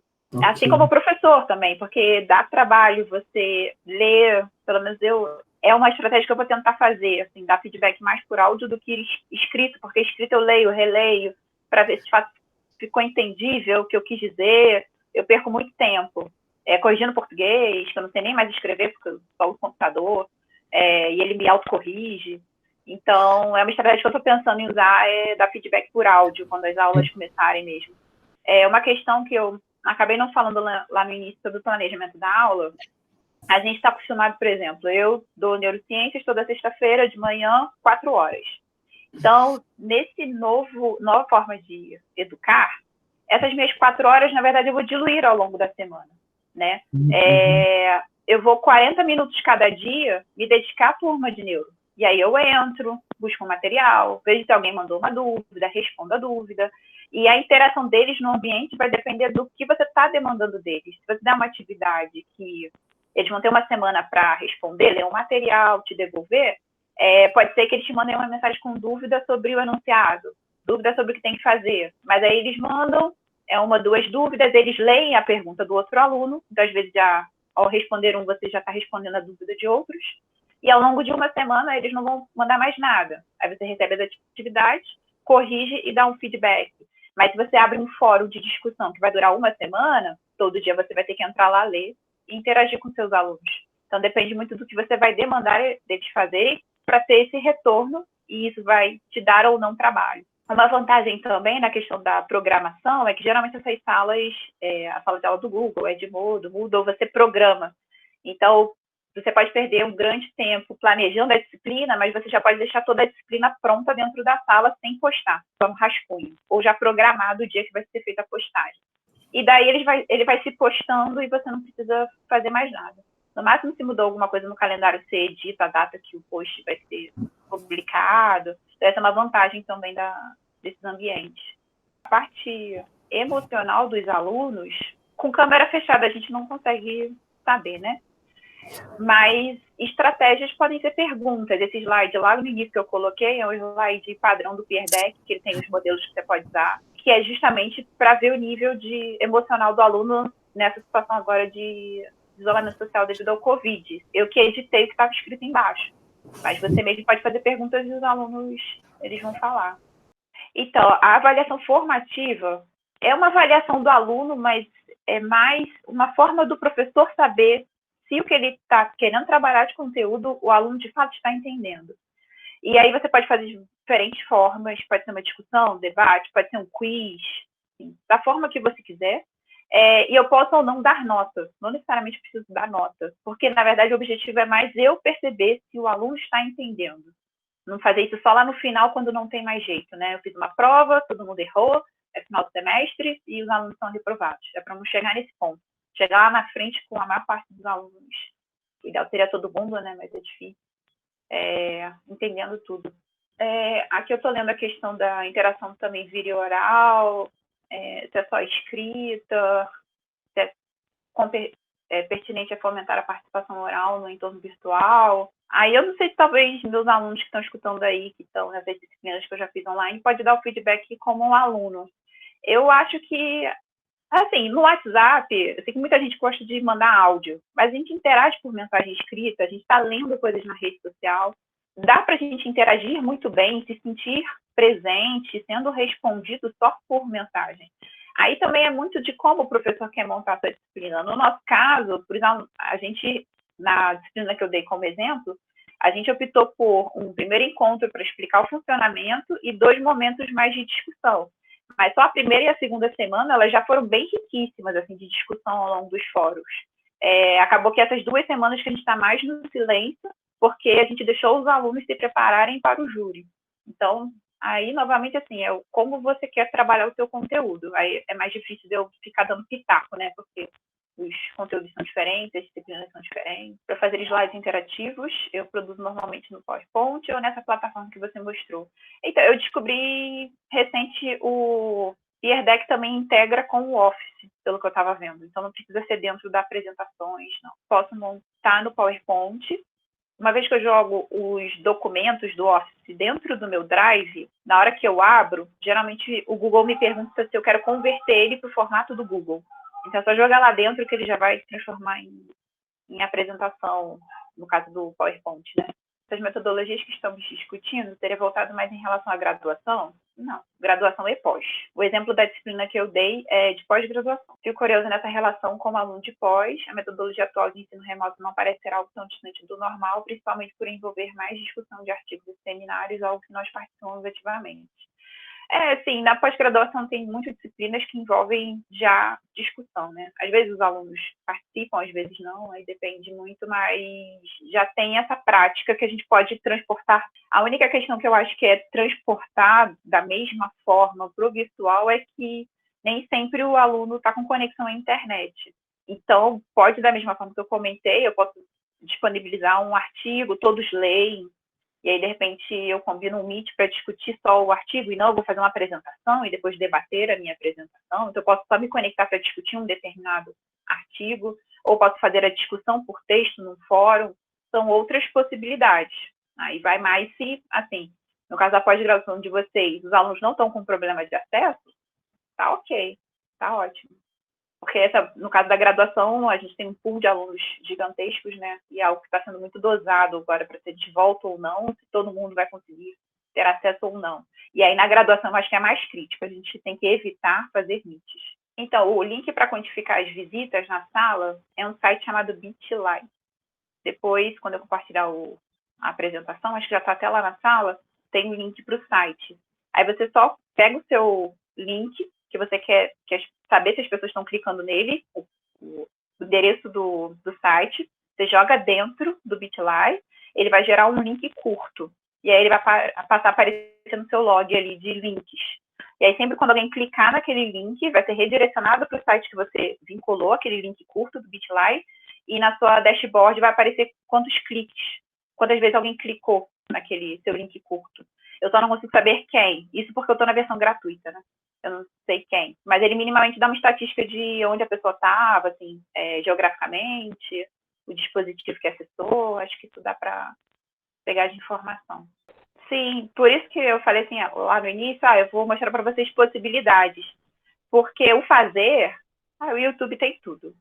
E que eu brinco, né? Qualquer coisa que você queira fazer, assim, existe um aplicativo para isso, ou o YouTube tem um tutorial para isso. Então, por isso que eu queria mais mostrar as possibilidades, porque o fazer propriamente dito, né? Depois eu posso falar alguma coisa mais específica, tipo desenhos, né? Que tem uma pegadinha ali de trocar o final do link, mas para entrar na sala e fazer as coisas, tá tudo. O que não falta é tutorial no YouTube. Peraí. Outra dúvida sobre algo mais para frente, talvez setembro, onde deverá ser possível um ensino híbrido, ou seja, alguns alunos presenciais e outros à distância.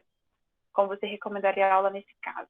Não, na verdade, o ensino híbrido, assim, todos os alunos, as recomendações, as normas estão mudando a cada dia, né? Mas, em teoria, é um grupo de alunos que eles vão estar sendo regidos da mesma forma. Eu não faria o ensino híbrido. Um não estaria online e o outro offline. Na verdade, todos estariam fazendo as mesmas coisas e o ideal seria priorizar momentos assíncronos, evitar os meets, os encontros virtuais. Ô, Carol, deixa eu perguntar uma coisa em relação a esse híbrido que você estava falando, porque fizeram essa associação com setembro, o retorno, né? Então, uma coisa que eu fiquei na dúvida, assim, eu entendi agora a sua resposta, que tem que ser igual a todos. No entanto, como a gente tem turmas grandes, salas pequenas, e não poderemos estar com todos em sala de aula, existe a possibilidade de a gente fazer, tipo, uma semana com metade da turma presencial e a outra metade estaria assistindo alguma coisa virtual. E na semana seguinte, inverteria. Eu acho que talvez fosse, não sei se era nesse sentido, mas me surgiu essa questão. Quer dizer, eles teriam todos o mesmo conteúdo, mas em momentos alternados para evitar estar todo mundo junto ali. Essa aqui Sim. seria... Isso poderia, não teria Poderia, assim, seria poderia. característica.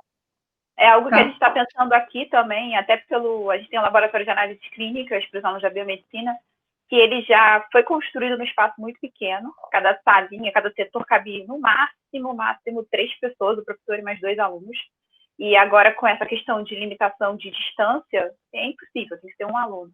Então, é algo que a gente já vem discutindo, por exemplo, assim, tem 2 possibilidades, né? Eu posso, em determinado momento, um grupo da turma está fazendo uma coisa, e o outro grupo está fazendo outra coisa, e aí o grupo está no presencial, e o outro grupo está no online, e depois eles se trocam. E outra coisa que a gente cogitou também é, por exemplo, se for uma aula prática, alguns alunos estão na sala de aula, pensando nesse distanciamento, aí tem que ver a limitação de espaço, assistindo numa projeção, de repente um Meet, e aí alguém está com o celular dentro do laboratório mostrando o procedimento. E aí depois que fez, esses alunos trocam, alguns vão para a sala de aula e os outros vão para o laboratório e ficam observando. Também é uma outra possibilidade, né? Então, para quem ainda não entrou na sala de aula do Google, aí vocês vão na página principal do Google, aí tem o ícone lá no canto superior direito, que vocês vão clicar, e aí vai ter isso para quem tiver o IDUF, né? E aí vocês vão procurar esse ícone aqui da sala de aula, e aí entrando lá vai ter a opção de adicionar uma sala. Na página do Google, indo para a sala de aula, aqui eu já tenho várias salas, né? Então, estou cheio de plaquinha. Mas talvez, dependendo da pessoa, possa ter uma ou não ter nenhuma plaquinha. Aí tem que vir aqui em cima, nesse botão. E aí vocês vão colocar participar da turma e digitar aquele código, para quem ainda não entrou. Primeiro eu vou mostrar a sala, né? Só um basicão mesmo da sala. Então, assim que a gente entra, tem um mural. E aqui vai ter um feed de tudo que foi postado dentro da sala, temporalmente, cronologicamente. Na aba atividades, eu posso organizar esse espaço aqui por tópicos. Aí eu comentei, por exemplo, com vocês, né, dá para planejar um semestre inteiro. Aqui está com a cor mais forte, ele já está postado. Quem está dentro da sala já consegue ver. Aqui são coisas que eu programei que eu ainda não postei. Aqui, na verdade, eu deixei em rascunho, eu não coloquei horário para ir postando ao longo do workshop. Então, tem um monte de coisa aqui que vocês não estão conseguindo ver como alunos. Tem uma aba pessoas, que eu já consigo ver quem conseguiu entrar na sala. Tem algumas pessoas aqui que tinham 17. Eu como professor. E aqui, depois que eu dou uma avaliação, eu tenho uma aba de notas, que como não tem nada, eu não lancei nenhuma atividade, então essa aba está vazia.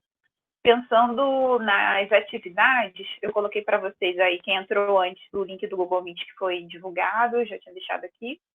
Mas essa sala, ela também tem eu posso gerar um link do Meet permanente dessa sala, então toda vez que tiver uma aula, os alunos só precisam clicar aqui. Aqui é o documento que eu coloquei para vocês, se vocês quiserem ir escrevendo, de perguntas e respostas. Aqui eu já coloquei a minha apresentação, depois quem quiser acessar, eu vou jogar no chat também, para quem não está na sala. E aqui um material para consulta. Então, vamos ver se vocês entraram, por exemplo, nesse material. Esse é o material que eu coloquei no formato editar, qualquer pessoa com link pode escrever. Como eu fiz o documento, eu sei que isso aqui não fui eu que escrevi. Deixa só que o meu navegador ainda está atualizando aqui. Agora que atualizou, vocês estão vendo as pessoas que estão dentro do documento, né? Quem estava aqui já estava vendo antes. Então, acho que são 100 pessoas que podem mexer ao mesmo tempo no mesmo documento. E a gente consegue ver onde cada um está dentro desse documento e quem são essas pessoas. Aqui em cima vai aparecer a cara, né, o rostinho de todo mundo que está dentro do documento. Eu posso conversar, tem um chat aqui que eu posso conversar dentro do documento com as pessoas. E eu consigo ver onde cada pessoa mexeu dentro do documento também. Aqui é aquele botão de compartilhamento, que eu escolho como que eu vou fazer, e aqui está o histórico de visualização desse documento. Ele está postado dentro da sala, então está compartilhado com a sala, então, na verdade, os leitores são dessa sala de aula do Google, não tem foto aqui de pessoas. Deixa eu ver se vai aparecer aqui por pessoa. Então, aqui são as pessoas que viram. Como foi há pouco tempo, ele não coloca o horário aqui, menos de 1 hora, esta manhã, as pessoas que acessaram mais cedo o documento. E aqui a tendência de visualização. Tem eu editando. E aqui, a partir do momento que todo mundo foi abrindo o documento, o pico aqui de acesso. Então, aqui eu vou postar alguns exemplos de atividades. Aqui no Criar, atividade pode ser qualquer coisa, né? Uma atividade formativa, uma avaliação, tem atividade com teste, pergunta. Material são esses exemplos que eu já dei, que eu só postei alguma coisa, não é uma avaliação que tem data. E eu posso organizar a sala por tópicos. Não vou entrar muito no detalhe para a gente não perder tempo. Aqui esse eu já deixei meio que programado. Então, esse é um formato pergunta, por isso eu deixo escrito aqui, para alunos e professores responderem, e aí só para dizer se a afirmação é verdadeira ou falsa. No ensino híbrido, eu devo priorizar a realização de atividades síncronas, como, por exemplo, aulas no Google Meet, para dizer se é verdadeiro ou falso. Então, aqui é um tipo que eu coloquei que é múltipla escolha, só tem 2 opções, e eu posso configurar aqui, por exemplo, se vai em nota, data de entrega, em que tópico daquela organização que eu fiz para eu coloquei em atividade. Vou perguntar aqui para vocês verem. E eu coloquei aqui que vocês podem ver o resumo de respostas que já foram recebidas. Então, dentro da sala tem 27 pessoas, né? Então, para mim, aparecem 27 trabalhos atribuídos. Então, esse pode ser uma pergunta que eu quero uma resposta mesmo de conteúdo, mas pode ser só uma enquete, tipo, qual dia vocês preferem que a gente faça a aula, sei lá. Então, aqui, 10 pessoas já entregaram, já responderam, né? Alguns disseram que é falso, outros disseram que é verdadeiro. Então, essa é uma das formas que a gente consegue interagir na sala. Podem ir respondendo aí que eu vou postar outro. Esse aqui é um exemplo de atividade com teste. Uma preocupação que eu vejo dos professores é as coisas serem atrativas, interativas, então eu fiz uma instrução de atividade que não é só uma descrição com texto aqui dentro, onde eu posso criar atividade. Então eu coloquei, a tarefa seria, né, para o aluno. Primeiro, acesse as instruções de atividade, vai ter que clicar aqui. Aí você vai encontrar o material para ser estudado. Após assistir os vídeos e ler o resumo, acesse o formulário e responda ao que se pede. O formulário está aqui. Então, esse aqui é uma modalidade que é atividade com teste. O teste, aí tem o quiz, e aí os alunos aqui têm uma opção que eles só vão poder visualizar. Tem coisas aqui que são clicáveis, e aí depois esse teste, a nota vem, é um formulário do Google que a nota vai vir para a sala de aula. Vou criar para vocês explorarem. E aí, se vocês forem clicar nas instruções, eu coloquei uma instrução de uma forma de tornar mais simpático o ambiente. Como está logado na minha conta, ele vai colocar direto para eu editar, né? Mas essa imagem aqui vocês vão ver, eu criei dentro de um slide da apresentação, não foi no desenho, mas poderia ter sido no desenho. E esses botões são clicáveis, então o aluno pode ir na tarefa, ele vai assistir 3 vídeos, se vocês clicarem, vai para o YouTube, ler o resumo, vai para o site das neurociências, e a atividade eu não coloquei o link aqui, porque eu quero que eles entreguem pelo botão da sala, para que, depois que fizer, a nota vá para o diário. E aqui a bonequinha é do Bitmoji. E aí, se vocês apertarem também no formulário, vocês conseguem responder. E aí, como após a de neuro é mais fácil, né, fazer exemplos, então eu coloquei, por exemplo, depois de ler o material, aí eu coloquei aqui que pode ter mais de uma opção. E aqui, para eles me dizerem que célula é essa, eu posso inserir imagem. E aqui eu coloquei um feedback para mim mesma para saber se os alunos acharam que está difícil ou não essa atividade. E aí depois eu posso rever o que eu fiz. Então, esse é um exemplo de tarefa. E aí aqui eu vou mostrar um outro exemplo. Eu posso fazer um debate dentro dos slides do Google. Então, aqui o que eu fiz?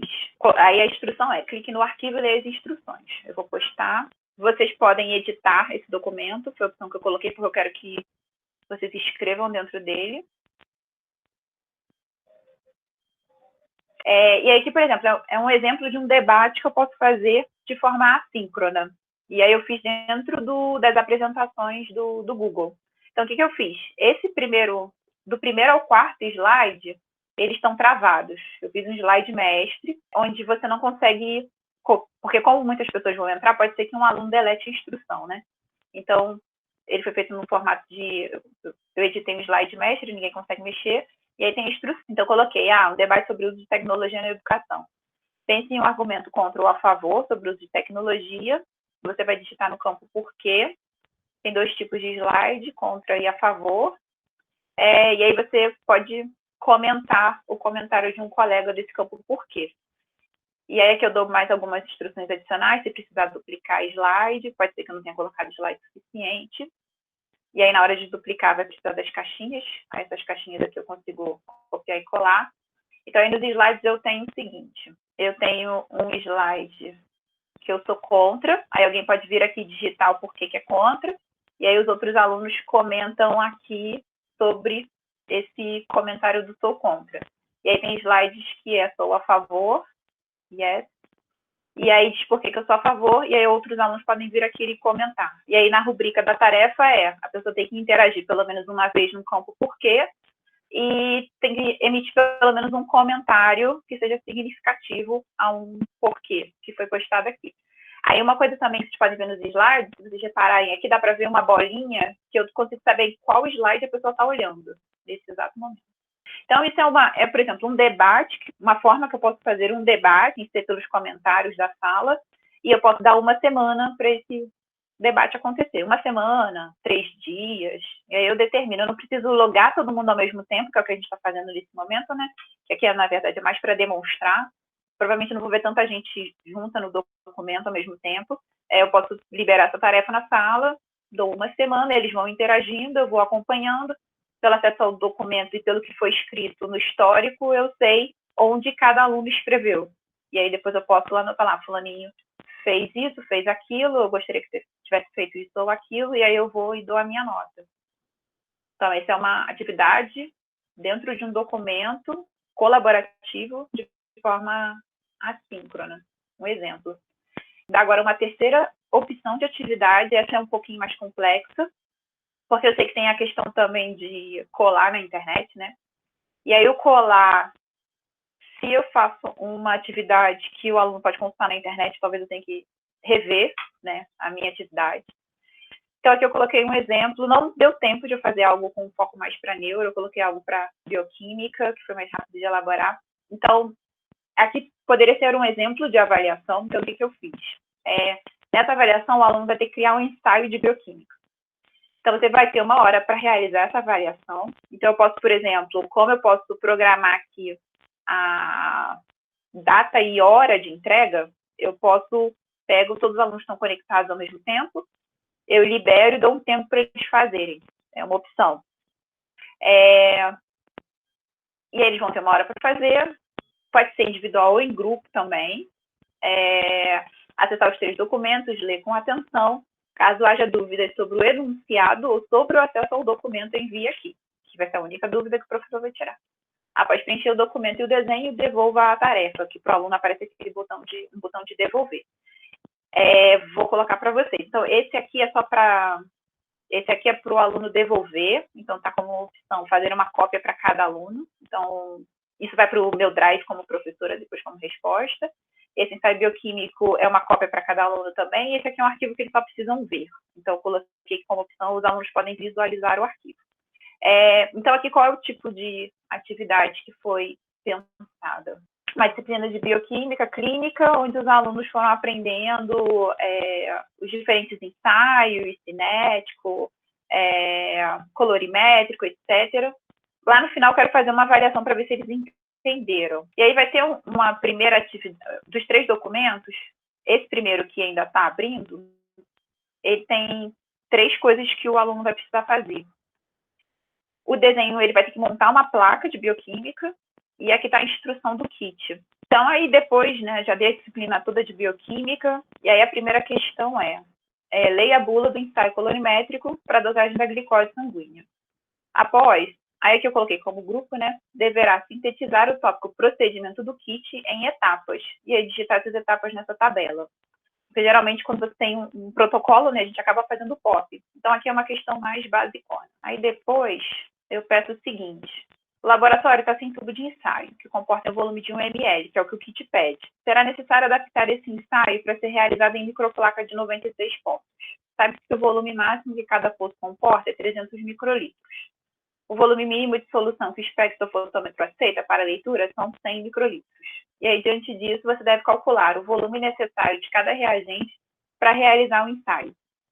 E aí, vai ter que preencher esses campos e justificar o porquê que fez essas escolhas. Então, na verdade, não tem uma resposta fechada, porque ele pode colocar entre 100 e 300 microlitros a adaptação, e aí o aluno vai ter que pensar individual ou em grupo, e minimamente ele vai ter que saber fazer uma regra de 3 para adaptar um kit, que é algo muito comum de acontecer no laboratório, né, de tentar otimizar os reagentes. Então, aqui já é uma outra questão que não adianta jogar na internet, que ele não vai achar a resposta. E nesse terceiro momento, aí eu dou uma outra situação que foram recebidas 2 amostras para a dosagem da glicose. Na primeira amostra, a dosagem deu 60 miligramas por decilitro e na segunda amostra 300. E aí, considerando que o ensaio é colorimétrico, acesse o arquivo do desenho da microplaca e monte o resultado deste ensaio. As bolinhas coloridas devem ser movidas e posicionadas sobre os fósforos. Há mais bolinhas do que o número necessário para montar um ensaio, porque às vezes pode achar que tem que usar todas as bolinhas, e vai justificar aqui embaixo como ele montou. Então, para ele responder essa questão, ele tem que se lembrar, olhando lá a bula do kit, tem um padrão que é de 100 miligramas por decilitro, vai dar uma cor, porque é colorimétrico. Aí eu dou duas amostras, onde uma é mais concentrada e outra é menos concentrada do que 100. Então, em teoria, ele tem que escolher uma bolinha mais escura e uma bolinha mais clara. Tem que ter um branco, que aí no desenho eu coloquei ilustrado pela bolinha sem nada dentro. E aí ele pode escolher fazer duplicata, triplicata, isso é com o aluno. Pensando que eu já abordei tudo isso na disciplina. Então, ele vai ter que vir aqui. Então, acho que eu vou fazer um branco aqui, em triplicata. Aí, eu vou colocar esse aqui, que seria a minha amostra mais concentrada lá do 200. Pode ser que ele coloque um padrão, né? Aí, fiz aqui o meu controle. E aí, depois eu coloquei uma outra amostra que seria de 60. E aí, ele me envia isso. Aqui é um desenho. Eu peguei a imagem da internet da placa. Eu fiz as bolinhas de diferente intensidade de cores. Então, aqui é uma variação também que não tem como ele colar na internet. E eu consigo, de fato, saber se ele entendeu ou não tudo que eu dei naquela disciplina. Então, aqui é um exemplo um pouquinho mais complexo, né? Que talvez a gente tenha que começar a pensar, a gente tem que trabalhar isso na disciplina, né?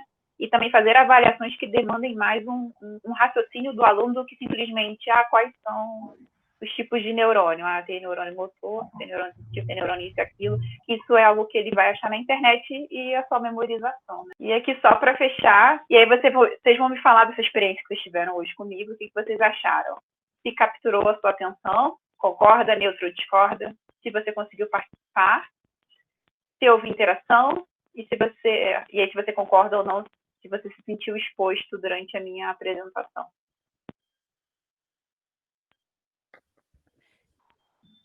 Bom, gente, então eu acho que é isso, né? Assim, eu queria agradecer demais, Caroline, assim, realmente, queria endossar as palavras, acho que foi da Lídia, não, mas realmente as coisas vão entrando, né? Ainda mais para a gente que está depois do período crítico, então eu acho que os alunos vão tirar mais de letra do que a gente, sem dúvida, e eles, pela experiência que estou tendo na pós-graduação, ajudam muito a gente também, né? Sim. Então, eles são muito colaborativos nesse aspecto, porque estão nessa vivência, né? Mais que a gente.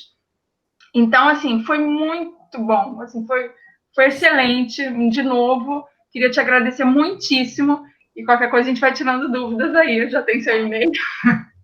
Tá bom. Tá bom? Então, agradeço muitíssimo, e assim, encerro, né, assim, para outras perguntas, pelo adiantado da hora, mas você fica à vontade. Não, eu só ia fazer a fala final que eu agradeço a oportunidade de estar falando. Como eu falei lá no início, a gente não troca muito, pelo menos as minhas experiências, né? Não são de muita troca entre professor, trocar experiências. Eu acho que nesse momento o pessoal está mais aberto a saber o que o outro está fazendo, entender.